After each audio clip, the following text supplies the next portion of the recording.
हम लोग बढ़ रहे हैं एक्सप्रेस वे से लगभग 3 किलोमीटर छोड़ने के बाद। ये मैरीटाइम म्यूज़ियम,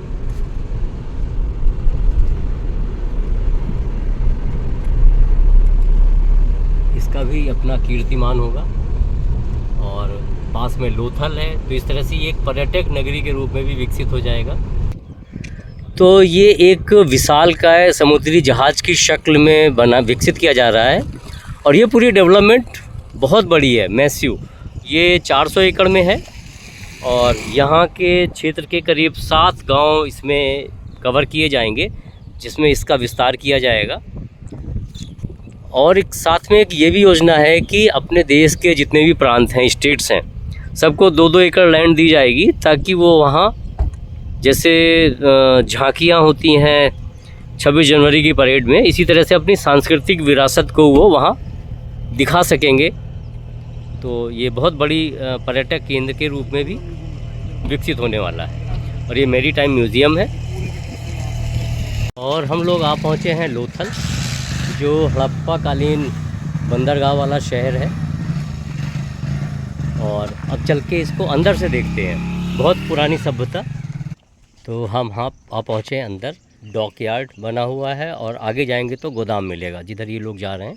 पहले हम देखते हैं डॉकयार्ड, और ये उसका सारा डिटेल दी हुई है, किस तरह से डॉकयार्ड था। मैं सीधे डॉकयार्ड ही दिखाता हूँ।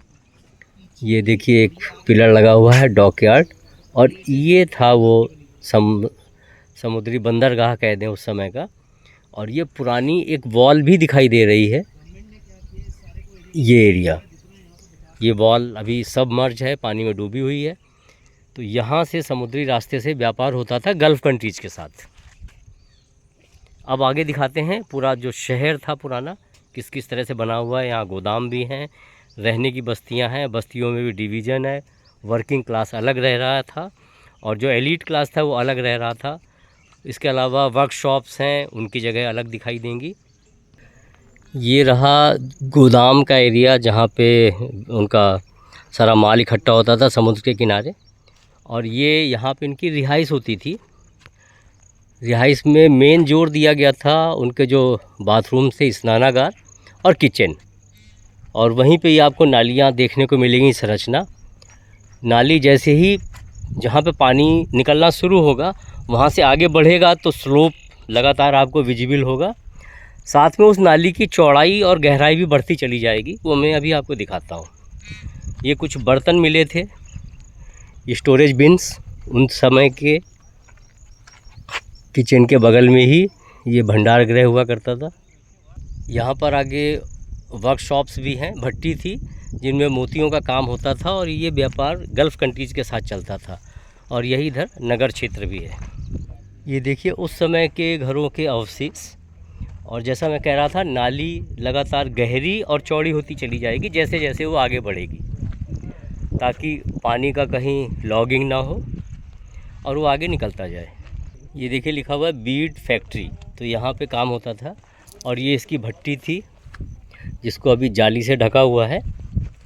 और साथ में ये शेड्स के लिए जो उनकी वर्कशॉप थी बीड्स की, वो यहाँ पर थी। अब हम आ गए हैं लोअर टाउन। तो कर्म के हिसाब से उस समय भी व्यवस्थाएं ऐसी ही थी। शुरू में जो दिखाया था वो इलीट लोगों का था, इधर पीछे वर्कशॉप दिखाई, और ये उनके रहने की जगह वर्कर्स की। और आगे जाएंगे तो यहीं पे मृत्यु के बाद क्या होगा उस एरिया को इन्होंने डिफ़ाइन किया है, कब्रिस्तान या सिमेट्री।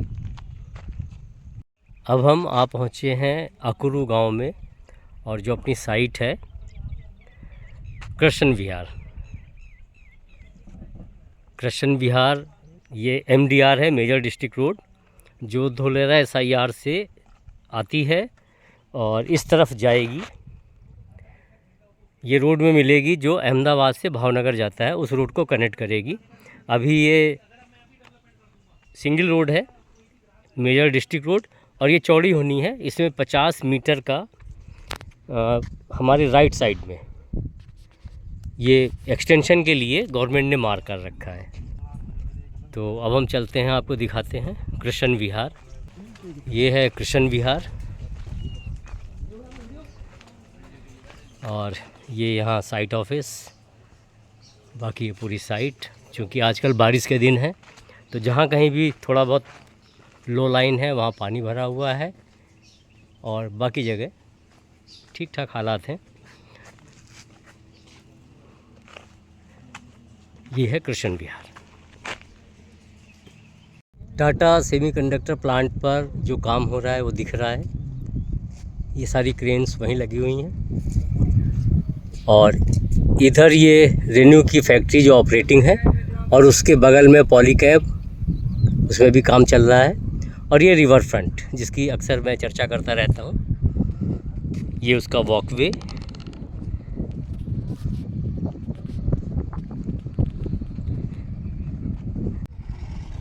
इस रिवर फ्रंट पे उन्होंने साइकिल ट्रैक, बगल में रोड, पैदल पथ सब कुछ बनाया हुआ है, और इस तरह से इनको अलग अलग नाम भी दिए हैं, silk route, park, canal front.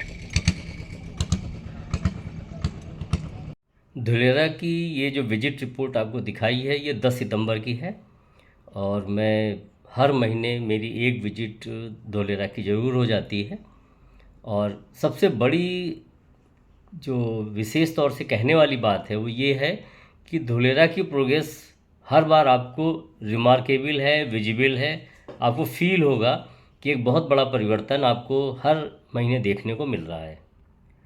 पिछले 4 महीने मानसून रहने के बावजूद लगातार वहाँ पर काम की प्रोग्रेस हमें देखने को मिली है, चाहे वो टाटा का डेवलपमेंट हो, चाहे पॉलीकैब का डेवलपमेंट हो, या जो और दूसरे छोटे छोटे प्रोजेक्ट्स या फैक्ट्रियाँ कमिंग अप स्टेज पे हैं, आ रही हैं, शुरुआत हो रही है, या हॉस्पिटल बन रहा है वहाँ पर 200 बेड का, या आपका स्कूल बन रहा है सीबीएसई बोर्ड का।